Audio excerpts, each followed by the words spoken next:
छत्रपती संभाजीनगर जिल्ह्यातील गंगापूर तालुक्यात काटे पिंपळगाव इथल्या रेशन दुकानाचा परवाना रद्द करण्यात आलाय। धान्य वाटपात अनियमितता, साठ्यात तफावत, भावफलक न लावणे आणि लाभार्थ्यांना जाणीवपूर्वक धान्य नाकारणे अशा गंभीर तक्रारी या दुकानाविरुद्ध होत्या।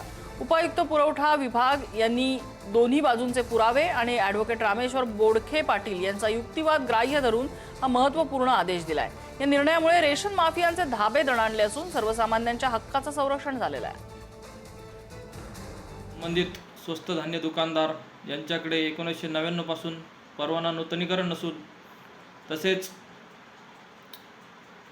धान्याचं पूर्णपणे वाटप होऊन देखील 7.5 क्विंटल गहू आणि 7.5 क्विंटल तांदूळ या ठिकाणी आढळून आला आहे असे चौकशी अहवालात निष्पन्न झाले आहे। तसेच कुठलेही रेकॉर्ड या ठिकाणी उपलब्ध नाही, त्यामुळे योग्य तो निर्णय या ठिकाणी पारित करण्यात आलेला आहे। तांदूळ आणि गहू हे वाटप करून सुद्धा शिल्लक त्यांच्या दुकानात अधिकचं आढळलं आपल्याला, त्यामुळे ते कोणत्या तरी लाभार्थ्याला दिलं नाही असा त्याचा अर्थ होतो।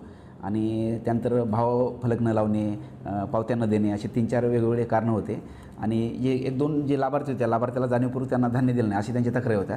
त्यामुळे आपण चौकशी करून 27/11/2025 आपण तो परवाना रद्द केला होता।